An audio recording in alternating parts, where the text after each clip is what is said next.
Hello everyone. Today's case is going to be a scary one if you have children or siblings who like to go to parties. On the night of March 21st, 2023, 19-year-old Trent Lehrkamp would end up in an ICU bed after a night out partying with who he thought were his friends. The actions that led to his hospitalization described as torturous hazing while they humiliated him. But let's first take a moment to talk about who Trenton is. 19-year-old Trent moved to St. Simon Island, Georgia with his family around 2014. He has a father named Mark and two siblings, as well as a mother named Jamie that unexpectedly passed away in 2021. In present time, Trent was a recent graduate of Glen Academy High School in Brunswick, Georgia, where he played football as well as other sports.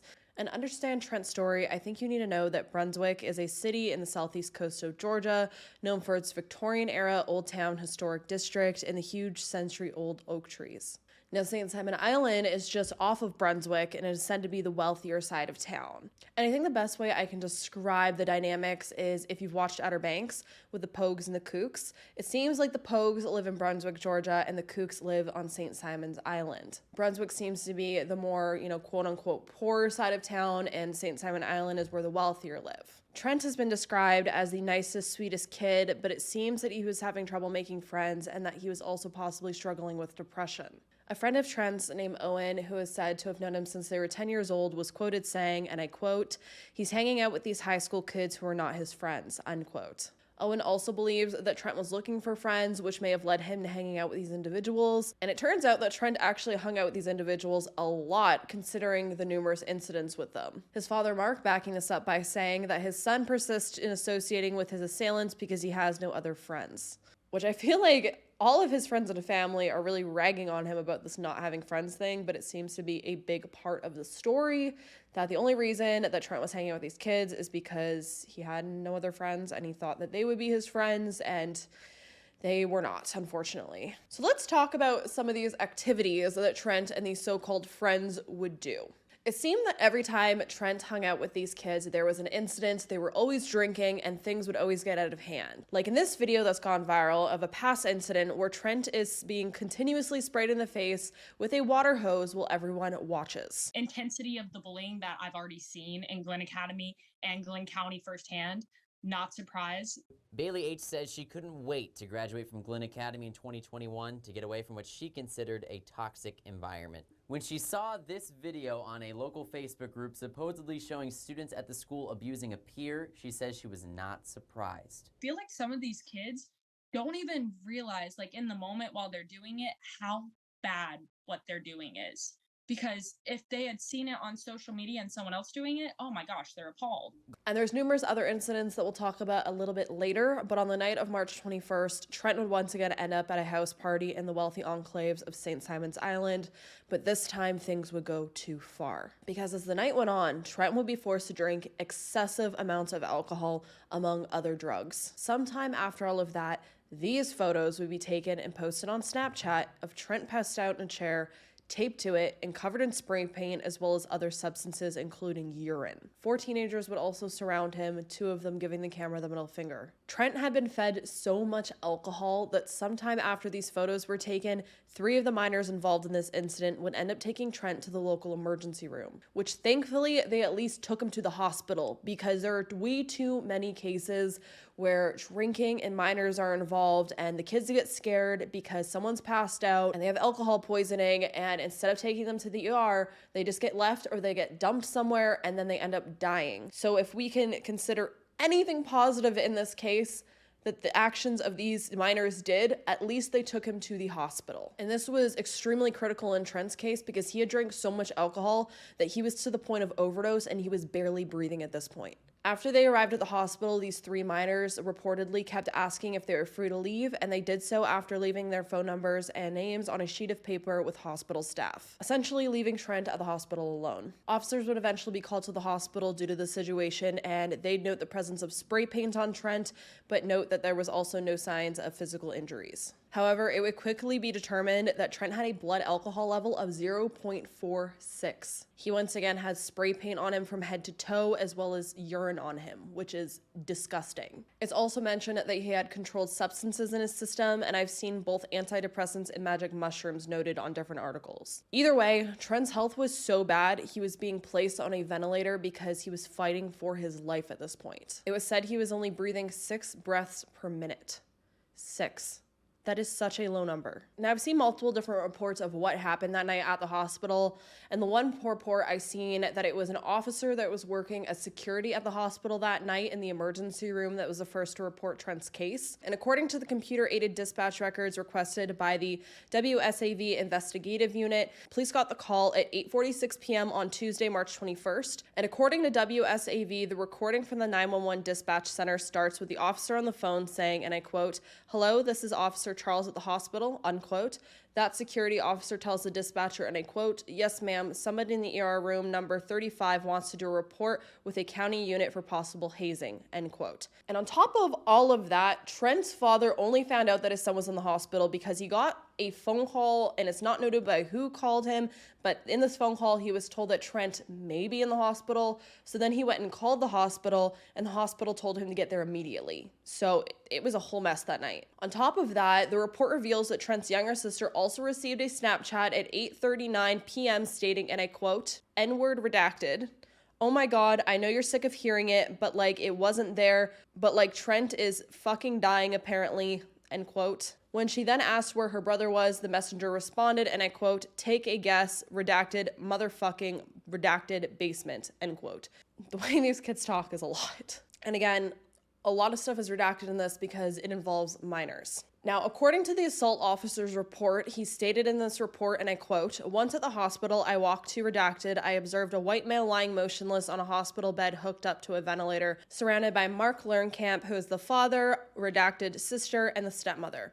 I walked to the nurse's station and spoke to Dr. Redacted and Nurse Redacted, who stated that around 8:30 p.m. to 8:42 p.m., a white Jeep Wrangler four-door pulled up to the ER. 3 occupants got out of the Jeep, saying that the male in the back seat, later identified as Trent Lehrkamp, was unresponsive after drinking vodka and antidepressants. Redacted went to the rear of the Jeep and opened the door and found Trenton lying unresponsive with shallow breathing. Redacted observed that Trenton's clothes were soaked with urine. Trenton had spray paint all over his body and hair with a small bruise on his left shoulder.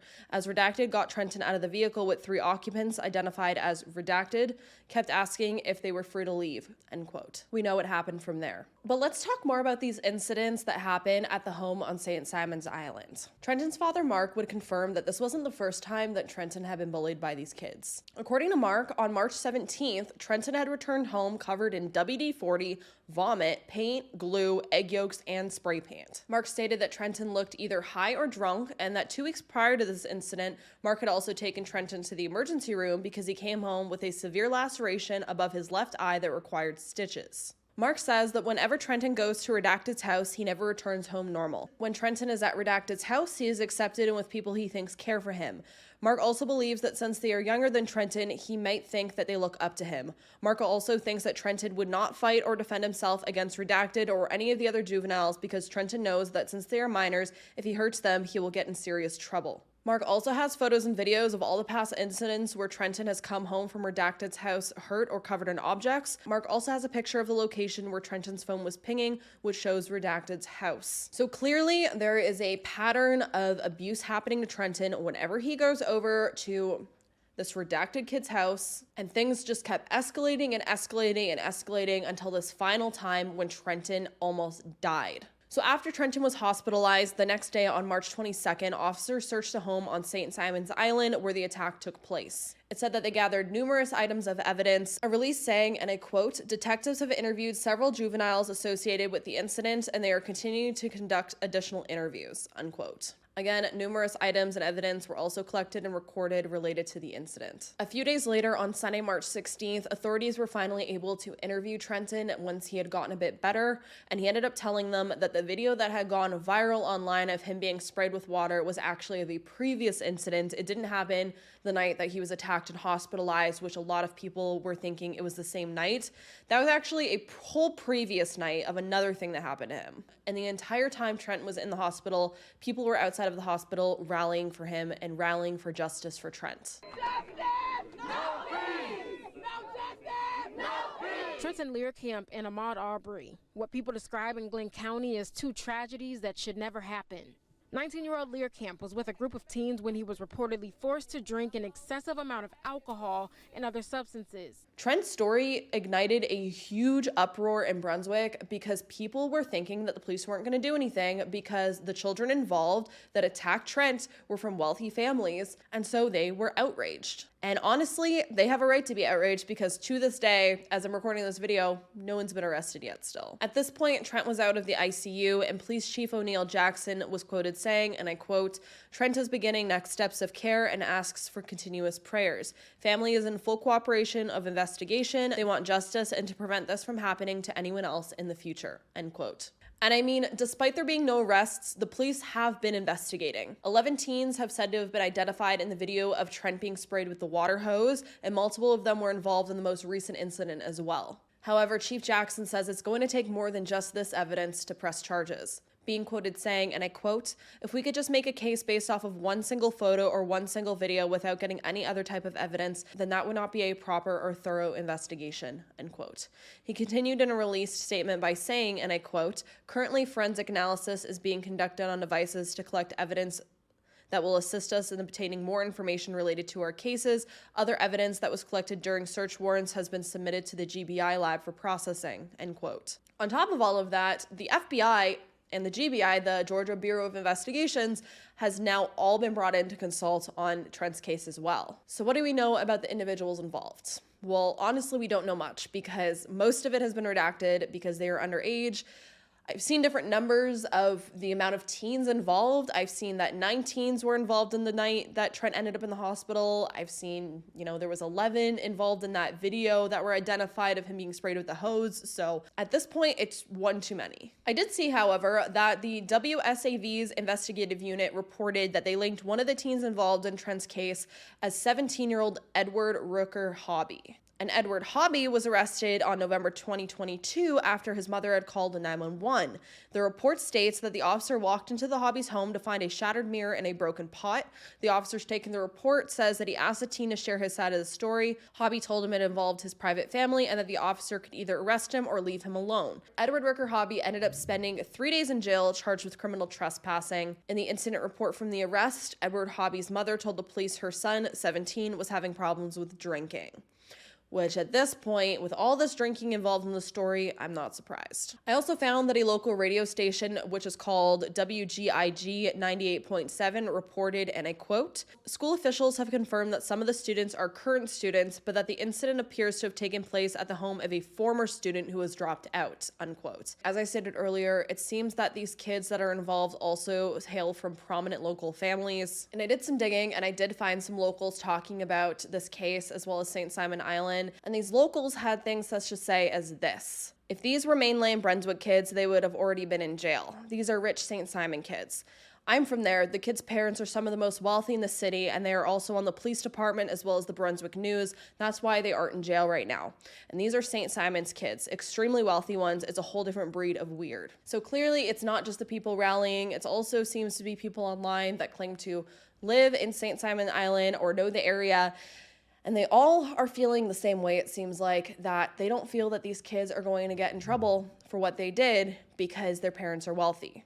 And they don't feel like these rich kids are going to get punished. And clearly, if they continue to do things like this, they aren't getting punished for it at all. On top of that, the home that this is happening at is of a kid who dropped out of school, and he's underage. So clearly he lives with his parents. So where are the parents in all of this? Where are his parents when all of these kids are getting together and getting extremely wasted, doing drugs, attacking other children in these ways? Where's the supervision? Clearly there isn't any, or clearly they just don't give a shit because these things are happening. Now, despite everyone's outrage, when Chief Jackson was asked about charges, he said, and I quote, "Not only for the parents that this home occurred in, but we're also looking into where the alcohol was obtained from, as well as other types of narcotics," end quote. Now, local activists and the aunt of Ahmaud Arbery, who That was a huge case. I'm sure you know that name. She was standing outside of the hospital when Trent was in it and being part of the rallies that were happening for Trent. And she was quoted saying, and I quote, "It's very important that Trent knows he has more friends than just them. From what we know, Trent lost his mom, but if he looks outside this afternoon, he will see he has got a lot of mamas out here. He got some grandmamas out here. He has got some people he can actually trust." End quote. And I think that is really beautiful for her to say, because at the end of the day, Trent shouldn't be thinking that these kids are his friend. It's insane that they took advantage of him in this way. It seems like he was just a kid looking for friends, and they took advantage of that, which is disgusting. I think another thing that upset people about this case, other than the obvious, is that police apparently weren't the first ones to announce this case and, tell the public about this case. Apparently, it first went viral on social media, those videos of Trent being attacked. And then when that happened, police felt like they needed to address it. So people are feeling like the police were trying to brush it under the rug because the kids involved are from wealthy families and they didn't want to talk about it. And now they're being forced to because it's so viral and people are outraged. As of most recent news, Trent has thankfully recovered enough to be able to speak out on his own. In an exclusive audio message given to WSAV, Trent had this to say. His family tells us Trent is now recovering at an out-of-state treatment center. The St. Simons Island teenager attacked 3 times, the latest last week. The teens being questioned by police are the ones Trent considered his only friends. Here's lead investigative reporter Brett Buffington with an exclusive message from Trent himself tonight. Hey everybody. For the first time since we heard his story, we are hearing from Trent. Thank you for all the wishful support and caring. I'm alive and doing well. After days in this Georgia hospital, a visit that started on a ventilator, Trent has been discharged. Just know it's going to be a long time for me to get over this through the trauma. But one day, hopefully within the next few months or so, I might be back. This family today telling me Trent is supporting the Glenn County Police investigation of the attacks he went through, saying Trent is a kind and loving person who was taken advantage of. This photo was taken Saturday of Trent heading to an out-of-state care center as he continues to deal with the understandable emotional damage. Trent ended his short message with a strong promise. But justice will be served. Police in Glenn County continue their investigation. Now 12 days later, no one has been arrested. So how do you all feel about this case? Do you think the parents need to get charged? What kind of charges do you even think these children deserve to be charged with? At the end of the day, I am just grateful that Trent is alive and he seems to be doing great. As it said in the video, he is going off to a treatment center to recover. And I really do hope that Trent realizes that those kids aren't his friends and that he deserves to have friends that actually care about him, that don't want to hurt him, and that want to have a good time with him. And honestly, the kids that were involved in this, that did this to Trent, are so fucking lucky that he didn't die. Because if he had died from this, things would have been a lot worse than they're going to be. Do I think they still deserve to be charged and to be punished for what they did? Yes, because I think letting these kids get away with this over and over and over again is telling them that it's okay. And it's not okay for them to be doing this. And clearly there's something going on, I think, in their homes and, in the way that they're raised, that they think that this is okay and that this is right. And clearly it seems like they've never been punished for it before, or they wouldn't be doing something like this. They wouldn't think it's okay to do something like this to anyone and to each other. Honestly, I think stuff like this starts in the home, and clearly there's something going on that these kids think it's okay to act like this. And so yes, I do think that they need to be charged. I don't know what they deserve to be charged with, but either way they need to be punished to learn their lesson, because it's not okay what they did. Again, I am glad that they did take Trent to the hospital, because he would have died if they had enough. And for that, we can all be grateful of that they at least made that one smart decision out of all of the stupid decisions they made over the last months. But I want to know how you all feel about this case. Of course, if there are any major updates, I will keep you all updated on them. And if you're not subscribed and you want to see those updates, I definitely recommend you hitting that subscribe button, because it allows me to continue to talk about stories like this, spread the word on cases like this, as well as spend more time doing it. With that, I hope Trent has a great recovery. I hope you all stay safe out there. Lock your windows and doors, and I will see you in the next video. you.